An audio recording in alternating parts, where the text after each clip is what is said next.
Sir 1975లో సంవత్సరం పాటు under గ్రౌండ్లో ఉన్నాను నేను. అంతే సంవత్సరం ఇది ఎమర్జెన్సీలో మాకు తెలుసు ఎటువంటి పరిస్థితుల్లో మేము ఈ పాంప్లెట్లు ఇవ్వడానికి రహస్యంగా అర్ధరాత్రి పూట ఒక ప్రింటింగ్ ప్రెస్లో ప్రింట్ చేయించి ఓ సంచి చేసుకొని దాంట్లో ఈ కాగితాలు పెట్టుకొని బస్సులో ఎక్కేవాళ్ళం. అటు ఇటు చూసి ఒక కాగితం అటు వదిలేసి గమ్ముగా వెళ్ళిపోయేవాళ్ళం. అంత భయంకరమైన పరిస్థితులను ఎదుర్కొన్నాం మేము.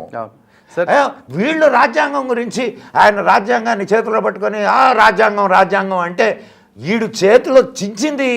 ఇప్పుడు పార్లమెంట్లో పాస్ అయినటువంటి బిల్లుని నడి రోడ్లో స్టేజీ మీద బిల్లుని చించినటువంటి ఇతనికి రాజ్యాంగాన్ని గురించి మాట్లాడే హక్కు ఎక్కడ ఉందండి?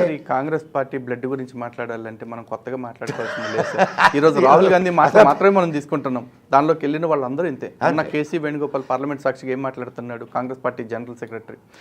అంతకుముందు శివరాజ్ పాటిల్ అని చెప్పేసి హోమ్ మినిస్టర్ ఉండేవాడు. భగవద్గీత శ్రీకృష్ణుడు అర్జునుడికి జిహాదును బోధించారు. ధర్మయుద్ధం చేయమని చెప్పటమే జిహాద్ అయితే మరి ఖురాన్లో నీ మతం కాని కారణం చేత చంపమని చెప్తుంది. మరి ఆ గ్రంథం గురించి ఏ రోజన్నా పార్లమెంట్ బయటగాడి మాట్లాడా? లేదు కదా. మరి ప్రశాంత్ భూషణ్ అనే ఒక పోరంబోగ్గాడు కృష్ణుడి మీద ఈవ్ టీజింగ్ కేసు పెట్టాలంటూ మాట్లాడాడు. మరి అదే పసిపిల్లల్ని పెళ్లి చేసుకున్న మీద పోక్సో యాక్ట్ పెట్టిస్తాననే దమ్మ ముండాకుడు ఇప్పుడు లేదు కదా. మీకు రష్యాలో ఇస్కాన్ మీద జరిగిన భగవద్గీత కేసు తెలుసు కదా. మరి క్రీస్తుకి ఎంతమంది భార్యలు? అదే అంటుంది. మరి వాళ్ళందరి మీద పాలిగమిక్ కేసెస్ పెట్టచ్చలేడు కదా. కానీ అట్లాంటి వాళ్ళందరినీ వెనకేసుకొచ్చే పార్టీ ఎవరు అంటే కాంగ్రెస్ పార్టీ. ఈరోజు అందుకే హిందుత్వాన్ని వ్యతిరేకించే ఒక కమల్ హాసన్ అయినా, హిందూ ద్వేషాన్ని ప్రకటించే ఒక ప్రకాష్ రాజ్ అయినా, ఓ కన్నయ్య కుమార్ అయినా, లేకపోతే ఈ ప్రశాంత్ భూషణ్ కావచ్చు, లేకపోతే కపిల్ సిబాల్ కావచ్చు, ఇంకా ఎంతమంది పేర్లు చెప్పుకుంటా పోతే వీళ్ళందరినీ ఎవరు పెంచి పోషిస్తున్నారు? వీళ్ళు కాదా? ఈరోజు నిన్న మొన్న హిందుత్వాన్ని ఒక రోగంతో ఒక క్రిమితోటి పోల్చిన ఆ డిఎంకే పార్టీ సంకం నాకుతున్న పార్టీ ఎవరు? అదే కూటమి కదా. ఇది ఇండి కూటమి కాదు, ఇది మొండి కూటమి. ఇంకొకటి లలిత్ గారు, ఇప్పుడు మొట్టమొదట గాంధీ చనిపోయిన వెంటనే బ్రాహ్మణుల్ని ఊచకోత కోసారు. ఈ రోజుకి ఎంతమంది బ్రాహ్మణులు చనిపోయారు అనేది లెక్కలేవు. తర్వాత ఇందిరాగాంధీ టైంలో కరపాత్రి మహారాజు గోహత్య నిషేధానికి ఇచ్చేస్తే కాల్పులు జరిపించారు. నడి రోడ్డు మీద సాధువుల్ని చంపించారు. దాదాపు 4-5 వేల మంది చనిపోయారు ఆ కాల్పుల్లో. ఇందిరాగాంధీ చనిపోయినప్పుడు జరిగిన దీంట్లో దాదాపు 3,000 మంది సిక్కులు చనిపోయారు. రాజీవ్ గాంధీ చనిపోయినప్పుడు శ్రీలంక తమిళుల్ని అంటే శరణార్థులుగా ఇక్కడికి వచ్చున్నారు. వాళ్ళ మీద ఎంత భయంకరమైన హింస జరిగిందో. మరి వీళ్ళు అహింసను గురించి చనిపోయినప్పుడు ఆ సిక్కుల్ని ఢిల్లీ వీధుల్లో ఊచకోత పోయించిన ఆ సజ్జన్ కుమార్, జగదీష్ టైట్లర్ చచ్చేదాకా కాంగ్రెస్ పార్టీలోనే ఉన్నారు. నేను ఏం చెప్తాను? వీళ్ళు మళ్ళీ హిందువులు హింసావాదులు అయ్యి ఉంటే కాంగ్రెస్ 75 ఏళ్ళు మనుగడ సాగించేదే కాదు. మరి ఇటువంటి ఈ జాతి ఎప్పుడు కళ్ళు తెరుస్తుంది? ఇప్పుడు ఈ దేశాన్ని మనం హిందువులకు కొమ్ముగాసే పార్టీ అని అనుకొని ఓట్లేస్తే వాళ్ళు కూడా ఏమి చేయకపోతే ఏం చేయాలా? హిందువులు చేయట్లేదు అని మనం బ్లంట్గా అనేసేయలేం సార్. ఎందుకంటే అన్ని ఓవర్నైట్ చేయలేం. ఎందుకంటే 70 ఏళ్ళ పాటు అంటే 70 ఏళ్ళు అంటే తక్కువైన విషయం కాదు కదా. కానీ 70 ఏళ్ళు చేసిన దారుణాలని, 70 ఏళ్ల పాటు జరిగిన మారణ కాండని, 70 ఏళ్ల పాటు జరిగిన నాశనాన్ని, కూల్చివేతల్ని కన్స్ట్రక్షన్ మోడ్లో తీసుకెళ్ళాలి అంటే టైం పడుతుంది సార్. ఎందుకంటే ఒక బిల్డింగ్ కట్టాలంటే 10 ఏళ్ళు పడుతుంది, కూల్చాలంటే 2 బాంబులు పెడితే చాలు, క్షణాల్లో కూలిపోతుంది. నిజమే. డిస్ట్రక్షన్కి కన్స్ట్రక్షన్కి చాలా తేడా. నరేంద్ర మోడీ గారు is definitely doing his part. నేను అంటున్నది ఏంటంటే హిందువుల పరంగా ఒకటండి, మీరు హిందువులు ఏకమై గట్టిగా అడగగలిగిన రోజే అడగందే అమ్మాయినా పెట్టదు. బీజేపీ వాళ్ళు కావచ్చు, అది హిందూ ఓరియంటెడ్ పార్టీ కావచ్చు, కానీ హిందువులు గట్టిగా గొంతెత్తి మాకు ఇది కావాలి నేను అనుకుంటున్నాను. అడగాలంటే మార్పు ఎక్కడి నుంచి రావాలో తెలుసా సార్? కంప్లీట్గా హిందువుల్లోనే రావాలి. ఈ రోజున మనకు పార్టీ ఉంది, భారతీయ జనతా పార్టీ, దానికి ఒక నాయకుడు ఉన్నాడు, అద్భుతంగా చేస్తున్నారని మనం అనుకుంటున్నాం. ఆ నాయకుడికైనా సరే కొన్నిసార్లు మనం అడగంది ఆయన ఏమీ చేయలేని పరిస్థితి. కాబట్టి అడగటానికి కూడా మనకి ఇంకో హిందూ పార్టీ కావాలి. ఈ రోజున ఒకే హిందూ పార్టీ అయిపోతే చచ్చినట్టు నాకే వేస్తారులే అని వాళ్ళు అనుకుంటున్నారు.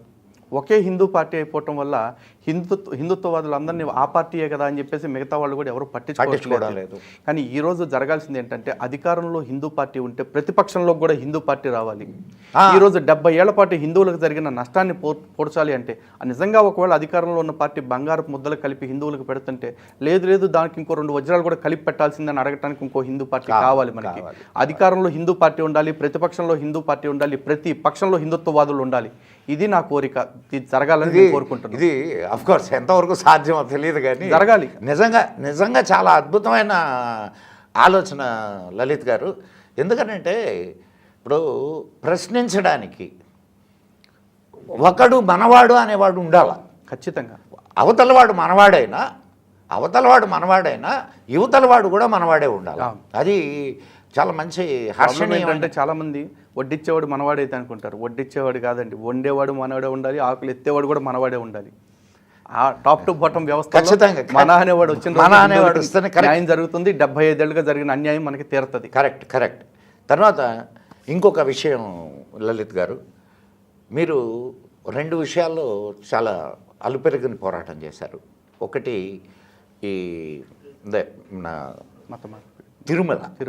తిరుమల విషయంలో, అండ్ రెండవది